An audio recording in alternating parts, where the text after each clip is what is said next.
Great. So this will be our last panel of the afternoon. I'm Lisa Fahey. I'm one of the pediatric gastroenterologists at the Children's Hospital of Philadelphia, and we're really happy to have been able to co-host today's event. So thank you all for coming. I'm also the co-director of our Celiac Center. So I'm going to let everyone introduce themselves, and then we'll get started with our panel discussion. Okay. Hi, I'm Shayna Coburn. I'm a psychologist at Children's National Hospital, an associate professor at George Washington School of Medicine, and I work in the Celiac Disease clinic that we have, which is multidisciplinary there. And I also have a research lab studying quality of life and self-management for children and their families with celiac disease. Hi, I'm Jaime Lipson. I am a Beyond Celiac ambassador. I myself have had celiac disease for over 20 years, and I have a 17-year-old son who has celiac since he was 2.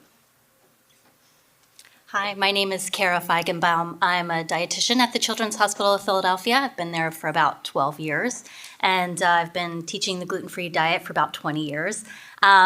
I work in the Celiac Center as well as outpatient GI and outpatient diabetes clinic. Great, thank you all. So our topic for this panel is challenges of maintaining a gluten-free diet, and we know that there are many. So the first question is for Shayna, and then I'll have Shayna and both Kara answer this question in succession. So from your perspectives as a psychologist and as a registered dietitian, what do you generally tell patients about a gluten-free diet and its challenges when people are first getting started on the diet? Yeah, I guess I'll start since I'm next to you. I think some of the important pieces is to first just let people know that we know it's difficult, that we know that it requires constant vigilance, that it can be overwhelming, that there can be grief and loss in that initial experience, and that's normal. It's it's an adaptive reaction to a difficult situation, and that it's okay to reach out for help as well. So it doesn't mean you have to struggle, that it's something that there are people who can support you through the process, and that it usually gets much easier with time. And if it doesn't, then they should be asking for more help. And there's other ways to make it easier for people. That's great. Thanks, Shayna. Kara? Yeah, I think to Shayna's point, this is a treatment of a gluten-free diet that you don't get a day off from. As you all know, you're reading labels every day. You're checking your medicines. You're calling the restaurants before you go, or checking their websites, or checking Find Me Gluten-Free to see, how do people rate these places. And so it takes a lot, and, you don't get a day off. But something I talk to my patients a lot about too is that this shouldn't ever hold you back from doing the things that you want to do. If you want to travel, or if you want to go to college across the country, you can do those things, and this isn't going to hold you back. I think that's such a great point, and even in the medical office, we are having those conversations a lot with our patients, that we really want them to do everything that they want to do and be everything they want to be, and just be educated about what they need to do to keep themselves safe and healthy.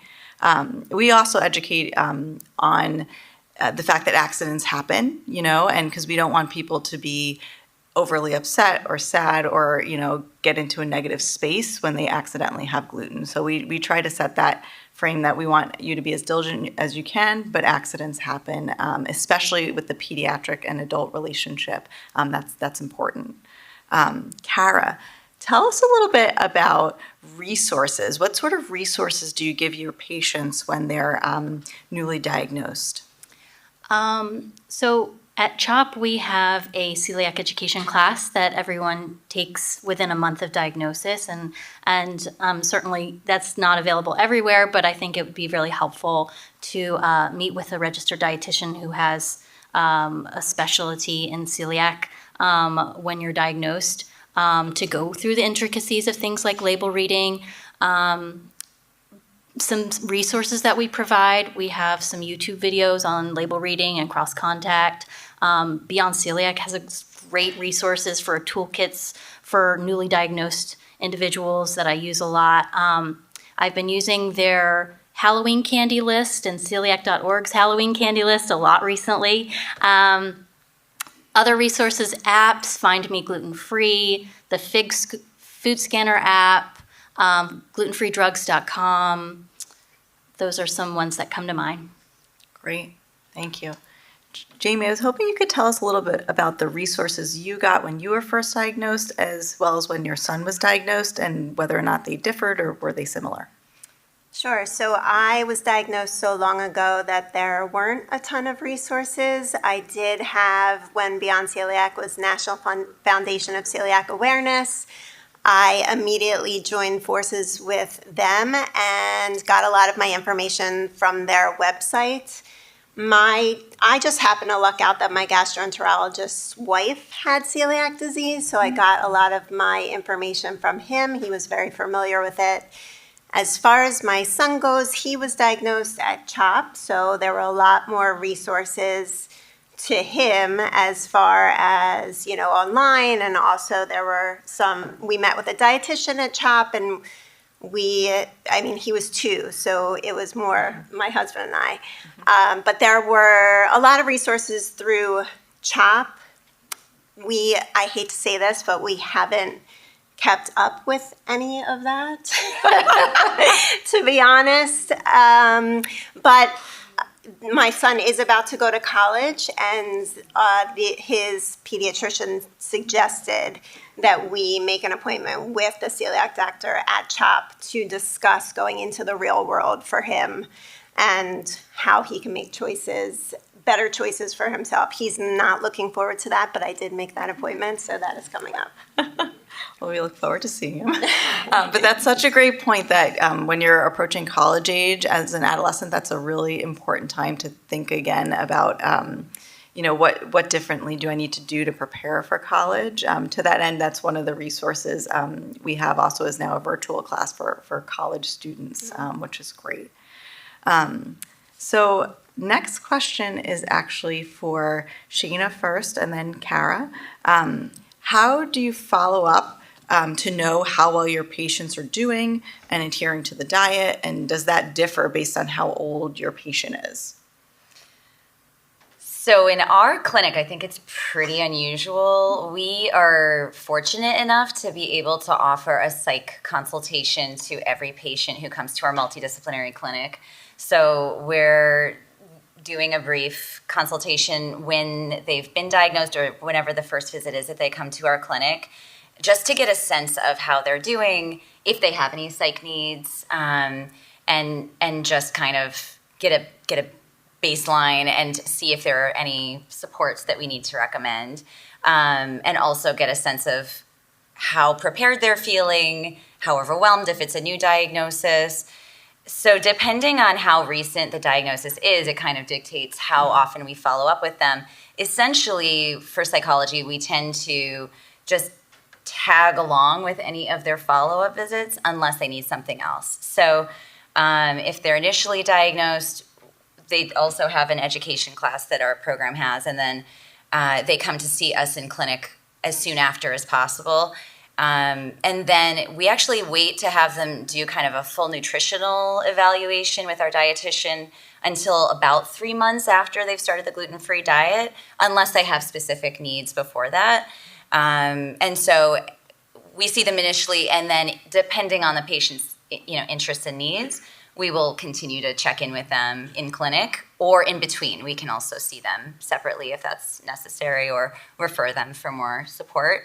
So I think in terms of the quality of life piece and coping and all of that, that's really a conversation where we just need to check in with them about, kind of their mindset, any stressors, any barriers to being able to follow through on the diet, anything that's helping, any effective coping strategies that help them be successful and also not be overly distressed. Because I think that's a trade-off for many people where the more vigilant you are, the more concerned you are. It's very easy to become anxious, stressed, overwhelmed, or have, kind of limitations in what they're doing in their lives.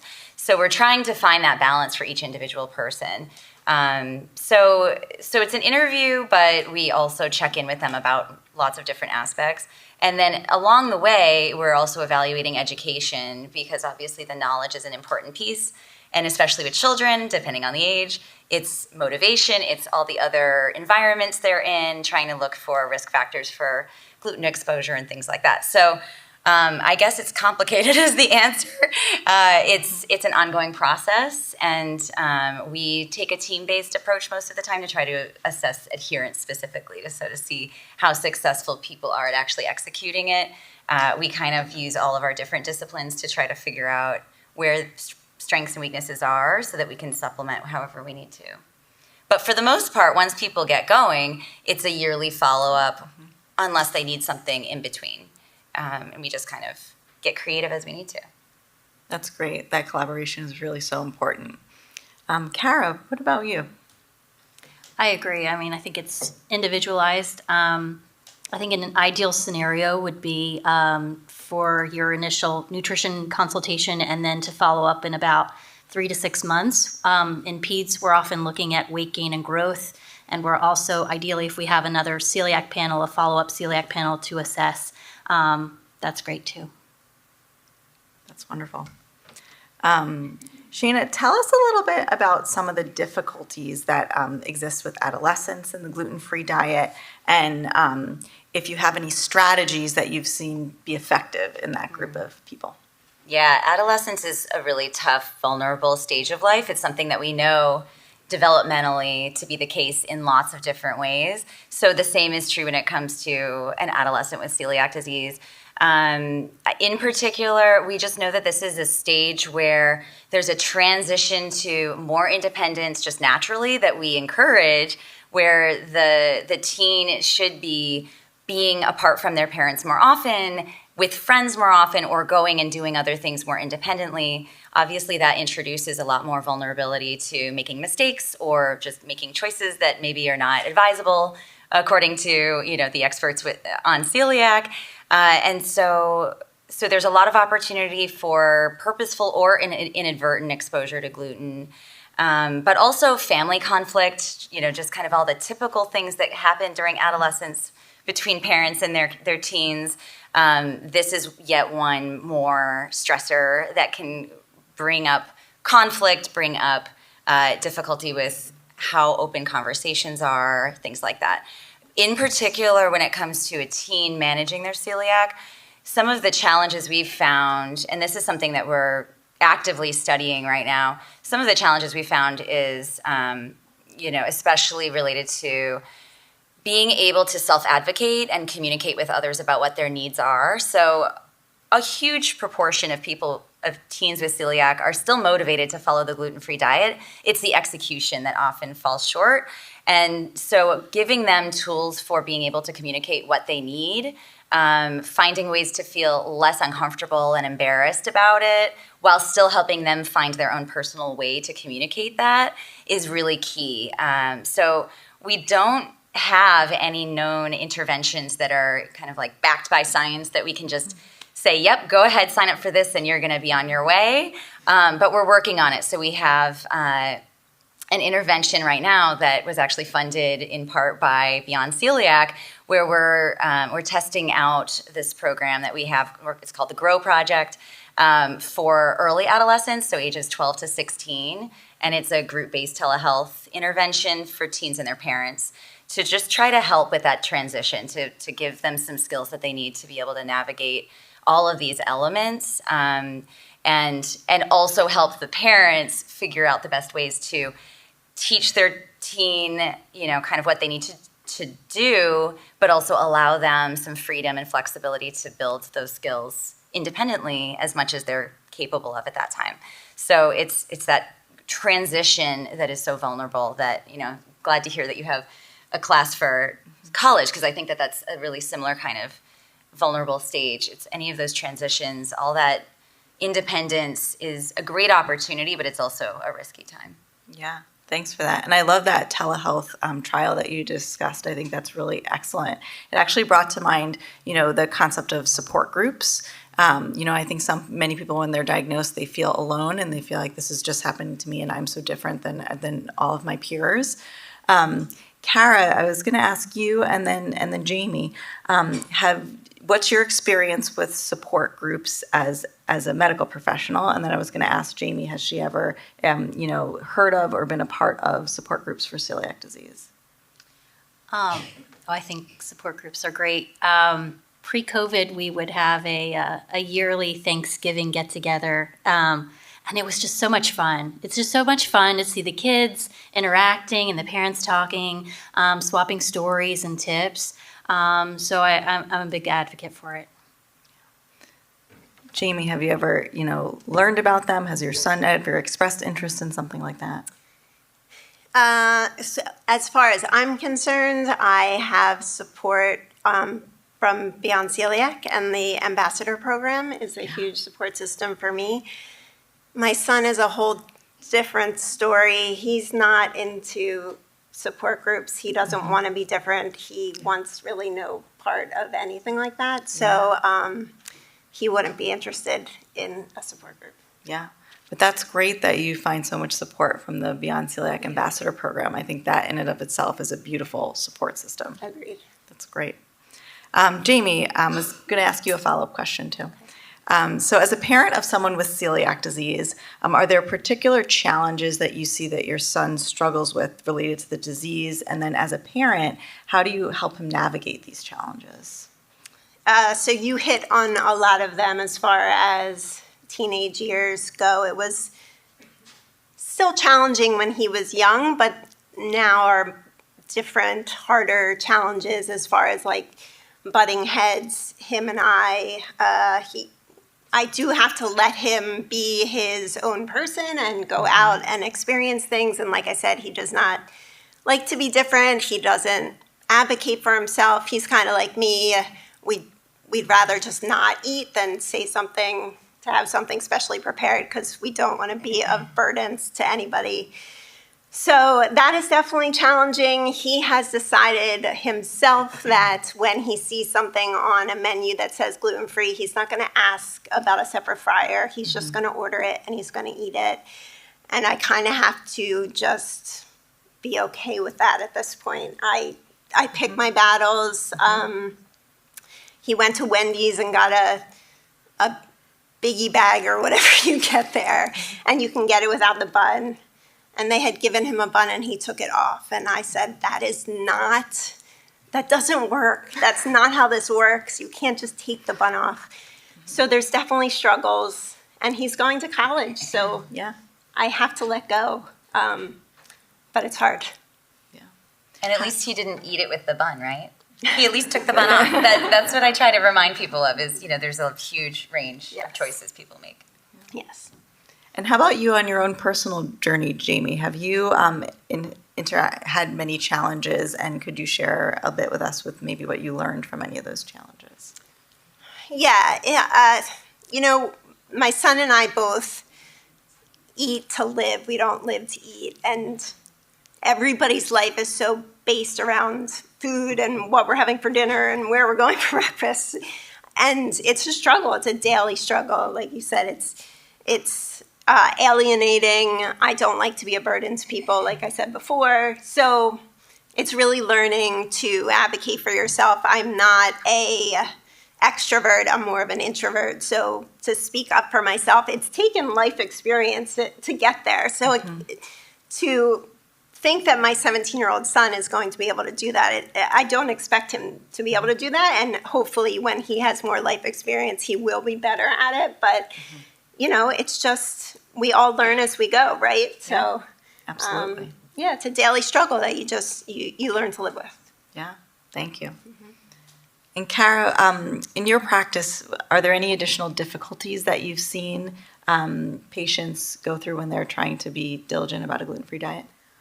Well, one difficulty I see is, and I know you guys can relate to this, is the cost of gluten-free products. I mean, you go to the grocery store and a gluten-containing loaf of bread is $3, and then a gluten-free is $8, and it's about half the size. So, that's a real struggle. And we talk a lot in our practice about, ways to save. Like if you find your favorite char bread is on sale, buy it up and put it in the freezer, or bulk up your meals with things like rice, potatoes, root vegetables, buying produce in season, buying store brands, Walmart Great Value, Aldi Live G Free, just to save in that aspect because it's expensive.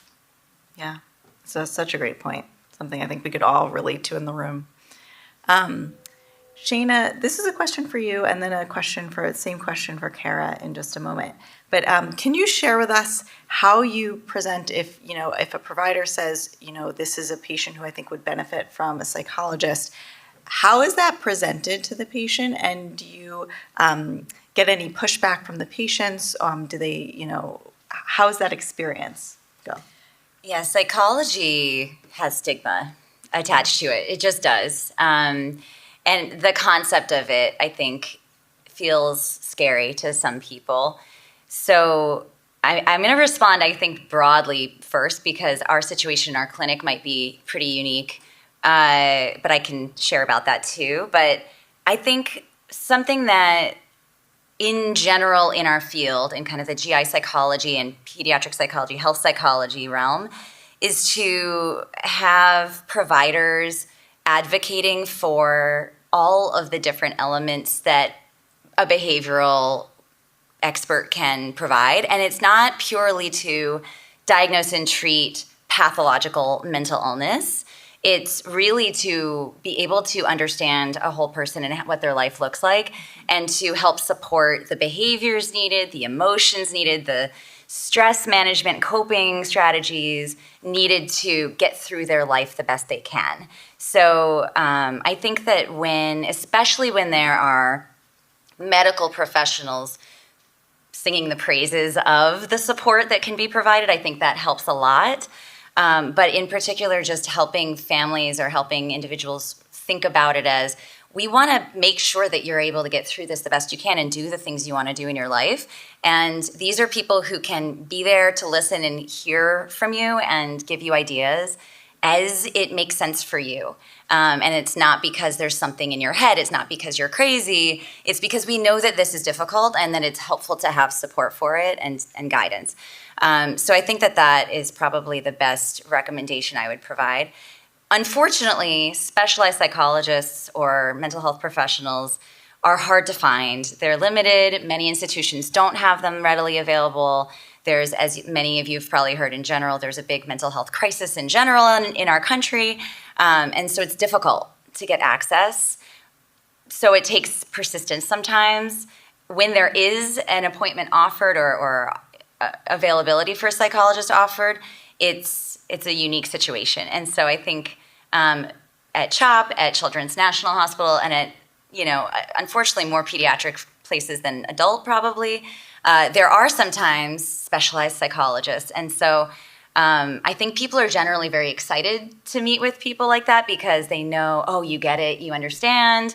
And if anything, sometimes we have to reassure them, like, this is normal, you're doing fine. Or, you know what, yes, you maybe have something you need to deal with. You could probably see a clinician in the community. You may not need a specialized gastro-oriented psychologist for that. So, but, in our specific program, we can offer psychology consults as a standard of care. So it's even more automatic. It's more of a foot in the door than I think most people have. Now hand it over so many to people come Lisa to us Fahey, and say, from CHOP, my child or my partner or whoever be the moderator wouldn't of have the fourth seen panel. a psychologist if it wasn't for the fact that this was just sort of part of the appointment. So I think that when it can be integrated, there's a lot of value to that. That's great. I think that's so important to be able to think holistically about the whole person. So that's wonderful. How about Kara? How do you frame this discussion about a GI psychologist? I think starting the conversation early and often. So when I'm meeting with patients or medical providers are meeting for first visits, having that conversation about this is a resource that could be very helpful, and the psychologist is part of the whole celiac team. look at the whole body, and it's not recognized enough, in my opinion, but so important. Yeah, that's great. Just one more question for the team, and then I invite everyone to come up and ask all of your questions as well. So to Kara, tell us a little bit more about follow-up for patients with celiac disease. How often do you generally see them as a dietitian in your practice or follow-up? And then are there specific ages in pediatrics where you think it's particularly important, even if it's been a couple of years since they saw a dietitian, to come check back in? So ideally, seeing a dietitian within a month of diagnosis, and then 3 to 6 months after, yearly nutrition check-ins. I think as children are going into adolescence, where they're not with their parents or caregivers much anymore, or they're starting to do things on their own, is a really good time to follow up. And then, like Jamie's son, getting ready to graduate, going out on their own, that's another great time to check back in. As we think about adulthood too, if big times in your life like pregnancy, I think that would be also a nice time to check in with a dietitian too. Yeah, I think that's great. Any questions from the audience?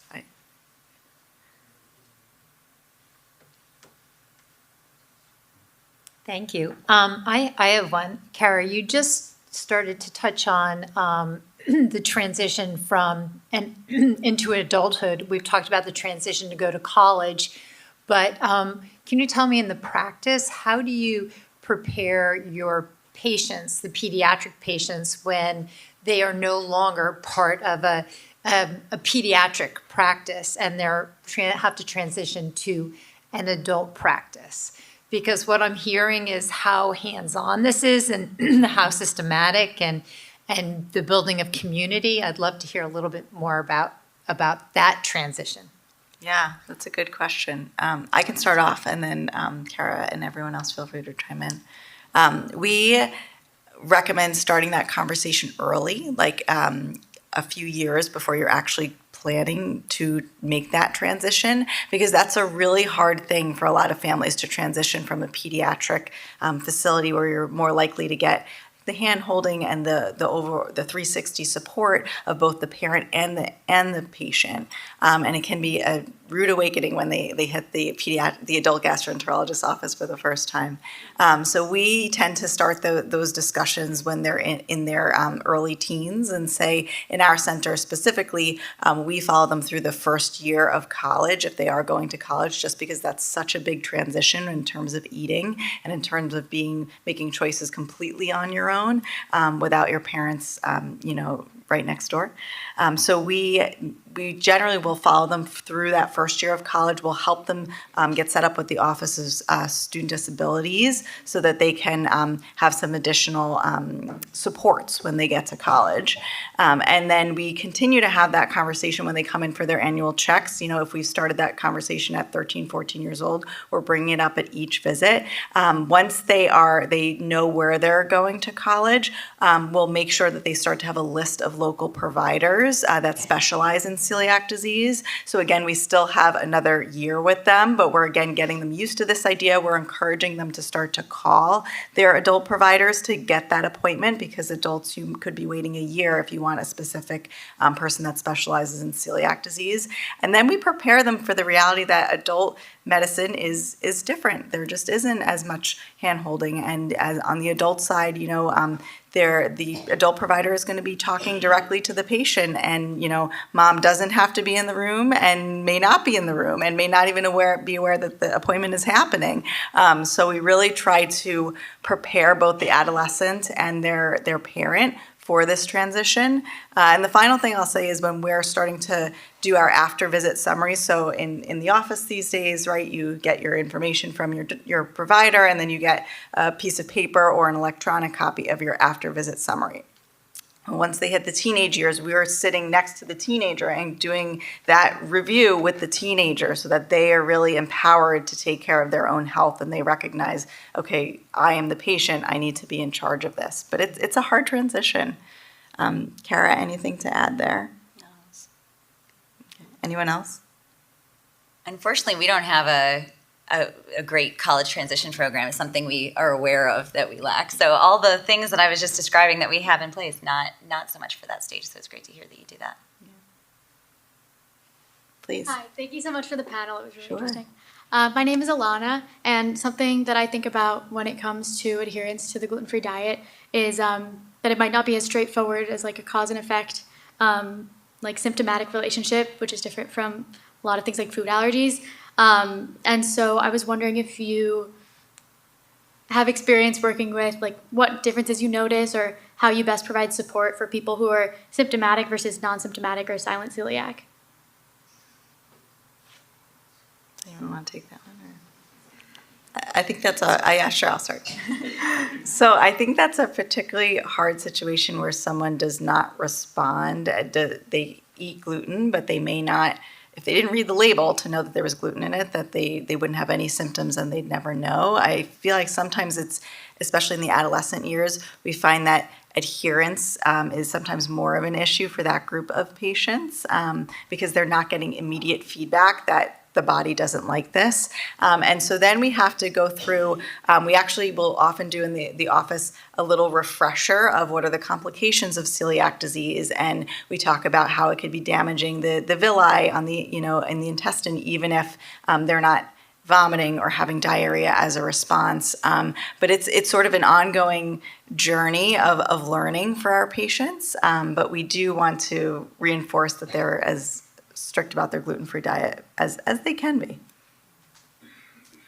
Anything else to add? I think the only thing I would add is I see there's sort of pros and cons to either situation. Like you said, the feedback is helpful as much as that is very anxiety provoking, right? I think that people who are very reactive in terms of their symptoms are much more likely to end up in that stage of, or in that the state of being scared to eat food from outside their comfort zone, to trust others to prepare their food, and kind of the term of hypervigilance comes in, where people get really concerned about even tiny chances of exposure to gluten, and that can really shrink people's world and limit their life and their quality of life, as opposed to people who don't have very many symptoms they're aware of.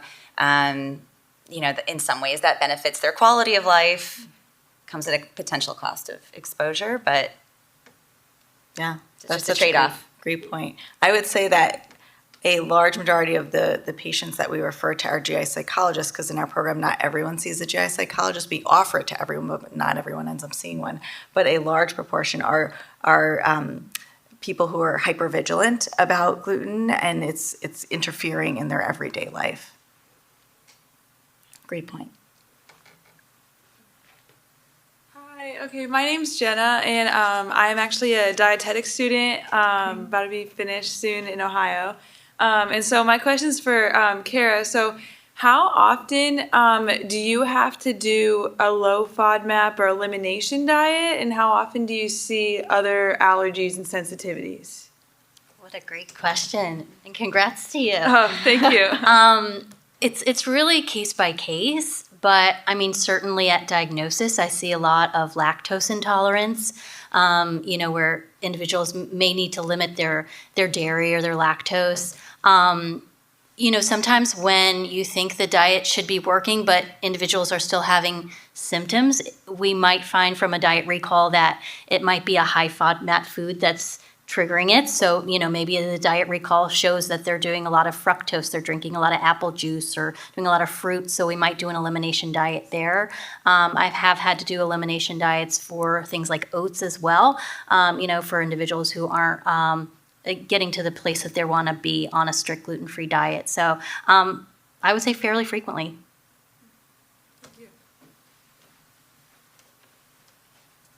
Hi, and thanks to all the panel members. This has been really interesting. Thanks to all the presenters. This has been such a great day so far.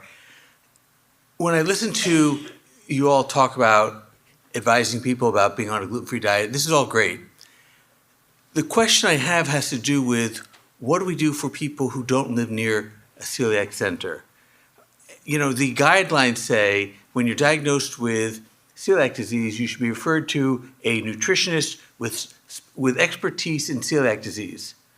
How do I find someone like that? How do I know, is a random nutritionist got expertise or not? Do I need to find someone special? And if that's the case, where, what resources are out there to help guide people who, again, live at some distance from a celiac center? Yeah. You want me to go first? Great question. I've used the SHAR website. They have a dietitian finder for dietitians who specialize in celiac. During COVID, we were doing a lot of telehealth across the country. Currently in Pennsylvania, pretty much limited to Pennsylvania and New Jersey and Virginia. So it's certainly potentially an option to have a telehealth visit. But also checking, if you have any local gastroenterologists who specialize in celiac who might have someone that works with them, could be another thing. I was unaware of that SHAR website, so that's a great suggestion. Thank you. Yeah, and I was gonna just second the telehealth. I think that's really opened up our ability to care for people who may be 3 hours away in a different part of Pennsylvania without actually bringing them to our clinic to be able to care for them. Great, thanks so much. Yeah, and I would add that's similar for psychology. So not true for me, unfortunately, but for others, there is PsyPact, which is a kind of an agreement in between. It's like an interstate agreement for licensing psychologists to practice through telehealth across state lines in other states that participate. And there's a large number of states now that are participating. So certain psychology practices, or especially private practice psychologists, do get credentialed under PsyPact, which then allows them to work with people in lots of different locations. I do think that's where telehealth makes a really big difference for that. For me, in our clinic, patients still need to come and at least establish care with us, although telehealth is still possible, but it's just more limited. I don't use PsyPact at this time. It doesn't make sense for my specific situation in the DC area, but we do offer telehealth clinics. We just have to have people residing in specific states that we can provide. But in terms of follow-up care and things like that, it can be very useful. Great. We're almost at time, so we have time for one more question. Kara, I'm actually going to pose it to you. I know you see patients who have both celiac disease and type 1 diabetes. I was hoping you could just share with us some of the unique struggles that you see those patients face, and how do you help support them? So with type 1 diabetes, you're constantly keeping blood sugar in the normal range, preventing it from going too low by consuming carbohydrates, or too high for giving insulin. So I talk a lot in my practice about something called food pairing, which I think is a concept that can be used whether you have diabetes or not, to keep, to have foods that stick with you, because gluten-free bread is often made from things like rice flour, tapioca, potato, which they don't stick with you for very long. And there's very low fiber, speaking to your great research about fiber. So we do pairings where you pair a carbohydrate with some sort of protein, fat, fiber-rich food to help keep you sustained throughout the day. So for instance, we might talk about having some gluten-free bread with peanut butter on it, or gluten-free pretzels with hummus, or cottage cheese and pineapples, so that you're pairing foods together to help give you sustained energy. Great. Thank you. Thank you to all of our panelists here. This is a really interesting discussion. Okay, so that was the end of really the sessions today. I just have a few closing remarks. First, I thought the day was just incredible. I learned a lot. Yeah. And I really appreciate the engagement from the audience as well. On behalf of Beyond Celiac, I want to thank all of the speakers and panelists. I know you traveled from afar, and it really is impactful. And one of the things we wanted to get out of this was collaborations between the investigators that we are funding, because that's how we're going to advance science. And I've seen it, that you are talking to each other, and that is a big win. So that's fantastic. I want to also give a special thanks. I don't know if Kate's even in the audience right now.